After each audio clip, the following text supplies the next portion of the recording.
इंदौर में 17 लोगों की दूषित पानी पीने से मौत। मंदसौर में घटना न हो उसको लेकर कलेक्टर ने की बैठक। मंदसौर कलेक्टर अदिति गर्ग द्वारा नगरपालिका सभागृह में एक बैठक का आयोजन किया गया, जिसमें निर्देश दिए गए कि प्रत्येक वार्ड में दल गठित कर पेयजल स्रोत की जांच सुनिश्चित करें। सुरक्षित पेयजल सर्वोच्चार प्राथमिकता, दूषित पानी पर तुरंत कार्रवाई के निर्देश दिए। लोक स्वास्थ्य यांत्रिकी विभाग ने बैठक में जल की जांच कर दिया प्रशिक्षण एवं शहर किला रोड की पेयजल टंकी को ऊपर से फूटी हुई है, जिसमें कई जानवर मरे हुए हैं। बैठक में जिले की संपूर्ण पेयजल व्यवस्था, साफ सफाई, पेयजल स्रोतों की स्थिति, जल गुणवत्ता एवं जल जांच की विस्तृत समीक्षा की गई। कलेक्टर के निर्देश दिए कि प्रत्येक नगरीय निकाय अपने अपने वार्डों में टीम गठित कर सभी पेयजल स्रोतों की जांच करे तथा किसी भी स्रोत को खुला न छोड़ा जाए। टंकी, पाइपलाइन एवं कुओं की नियमित साफ सफाई सुनिश्चित की जाए और इसका निर्धारित शेड्यूल बनाया जाए। कलेक्टर ने कहा कि ड्रेनेज सिस्टम और पेयजल आपूर्ति आपस में मिक्स न हो, इसकी विशेष निगरानी की जाए। यदि कहीं पाइपलाइन क्षतिग्रस्त या मिश्रित पाई जाती है तो तत्काल मरम्मत या प्रतिस्थापन कराया जाए। सभी लंबित पेयजल शिकायतों का प्राथमिकता से निराकरण करें तथा दूषित पानी की शिकायतों पर तुरंत कार्रवाई करें। आज साप्ताहिक टीएल बैठक यहाँ पे ऑर्गेनाइज की गई थी। स्पेसिफिकली पानी, पेयजल की व्यवस्था और सैनिटेशन की व्यवस्था पर विचार किया गया। सभी नगर परिषदों के साथ, पीएचई विभाग के साथ और जल जीवन मिशन के जीएम के साथ ये बैठक की गई, ताकि पूरे जिले की पेयजल की और सैनिटेशन की स्थिति पर स्पष्ट एक रूपता से एक कार्य योजना बनाई जा सके। इसमें जो विचार किया गया उसके मुख्य बिंदु ये थे कि हम लोग समय समय पर सभी पेयजल स्रोतों की साफ सफाई का क्या रोस्टर बनाते हैं, उनकी जांच कब कब होती है, कहाँ कहाँ से शिकायतें लगातार आ रही हैं, उस पर ध्यान आकर्षण करके रखें, उनका लगातार रिव्यू करें।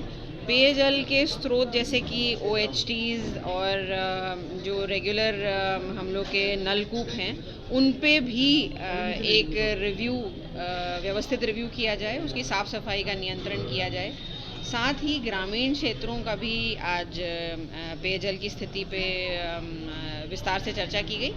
उचित निर्देश जो सभी विभागों को दिए गए हैं वो निम्न रूप से हैं। पहला ये कि सब जगह साफ़ सफाई की व्यवस्था, पेयजल जो व्यवस्थित रूप से प्रोवाइड करना है वो जहाँ प्रोवाइड हो रहा है वो साफ़ सुथरा रहे। जहाँ नहीं प्रोवाइड हो रहा, वहाँ के जो अल्टरनेट सोर्सेज हैं उन पे ध्यान देकर उनकी साफ़ सफाई कराना, लोगों से संपर्क करना, वहाँ के समस्याओं का लोकल सल्यूशन निकालना और साथ साथ में लगातार इस प्रोसेस को जारी रखना, ताकि इसमें एक कार्य योजना हर ग्राम पंचायत, नगर पंचायत, ब्लॉक लेवल की और ज़िला लेवल की बन सके। ये बिंदु भी चर्चा में आया था और उसमें निर्देश ये दिए गए हैं कि बताया ये गया है कि वो पेयजल की टंकी यूज़ नहीं हो रही है, इसीलिए निर्देश ये दिए गए हैं कि वो पूर्ण रूप से पेयजल की टंकी को साफ़ करके खाली कर दिया जाए, ताकि अगर कहीं उसके साथ कोई पेयजल का कनेक्शन है तो वो हट जाए और उस पूरे एरिया में जो पेयजल कनेक्शन है वो ये लोग डायरेक्टली वाटर सप्लाई मोटर से दे रहे हैं और आगे भी देते रहेंगे जब तक नई टंकी की व्यवस्था नहीं हो जाती। लेकिन जो सप्लाई हो रहा है वो उसी टंकी से नहीं, तो यही बताया, जो आप कह रहे हैं वो बात सही है कि कहीं ना कहीं ये लग रहा है कि शायद उससे हो रहा है, परंतु उससे कर नहीं रहे हैं और अब नहीं करने के लिए उस टंकी को खाली करके पूर्ण रूप से बंद भी किया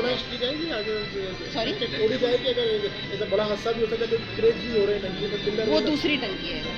वो जो टंकी है वो नई टंकी दूसरी है जिसको यूज़ नहीं कर पा रहे हैं, उसके रिपेयर के लिए भी इंस्ट्रक्शन, जो स्पष्ट निर्देश दिए गए हैं इसमें वो 2 फोल्ड के हैं। पहला ये कि जहाँ जहाँ पे पुरानी पाइपलाइंस और नई पाइपलाइंस बिछ रही हैं उसको इन लोग नक्शे पे उतारें, कहीं भी क्रिस क्रॉस नहीं होना चाहिए, बहुत ज़रूरी है। देखिए कई बार ऐसा होता है कि नई योजना आने से नई पाइपलाइन एक के ऊपर एक डलती रहती हैं और पुरानी पाइपलाइन से ध्यान हट जाता है या उनका डेटा लॉस हो जाता है। तो नगर पालिकाओं को आज ये स्पष्ट निर्देश दिए गए हैं कि वो पाइपलाइन के नक्शे और वो डेटा अपने पास संधारित करें। दूसरा ये सजेशन है जो मुझे लगता है बहुत ज़रूरी है मंदसौर जैसे शहरों के लिए और मंदसौर ज़िले में अन्य नगर पालिकाओं के लिए भी, कि टेक्नोलॉजी का यूज़ करें। हमारे पास वेब GIS की जो टेक्नोलॉजी आई है उससे कंप्लीट लेयर्ड मैप बन सकते हैं, तो वो लेयर्ड मैप्स हम लोग बनवा रहे हैं ताकि आगे चल के भी ये कहीं दुर्घटना ना हो कि सैनिटेशन लाइन और ड्रिंकिंग वाटर पाइपलाइन एक साथ कहीं ओवरले हो रही है। मुझे लगता है कि अभी कहीं पे भी ऐसा नहीं है। इसी चीज़ का पूर्ण रूप से परीक्षण और सर्टिफिकेशन करने के लिए सबको ज़मीनी स्तर पे उतारा जा रहा है और टेक्नोलॉजी का यूज़ करते हुए आगे भी लगातार हम लोग ये मॉनिटर करेंगे और ऐसी कोई समस्या ना उत्पन्न हो ये अवॉइड करवाएंगे। अलग अलग नगर परिषदों का आज रिव्यू किया गया है। जहाँ जहाँ पे सुधार की कोई गुंजाइश है वहाँ पे उचित निर्देश दिए गए हैं। पर मेरा ऐसा मानना है कि नगर पालिका क्षेत्र में पानी पीने की अवेलेबिलिटी मतलब पानी सप्लाई के साथ साथ जो निजी सप्लाई सोर्सेज हैं उनका भी रिव्यू करना बहुत ज़रूरी है। शासकीय के साथ साथ निजी भी रिव्यू करने के निर्देश दिए गए हैं। कहीं पे भी दूषित पानी किसी को प्रोवाइड ना किया जाए, इसका हम लोग एक कार्य योजना इसकी बना रहे हैं और एक क्लियर टाइमलाइन में इनको काम करने के लिए भी कहा गया है। आज इंजीनियर्स भी यहाँ पे उपस्थित थे। तो जो आज की साप्ताहिक टीएल रखी गई उसका मुख्य रूप से उद्देश्य ये था कि ज़मीनी स्तर तक जो हम लोग के निर्देश हैं वो परकोलेट हो जाएं, वो नीचे तक सभी लोगों को एक समान इंस्ट्रक्शन जारी किए जा सकें।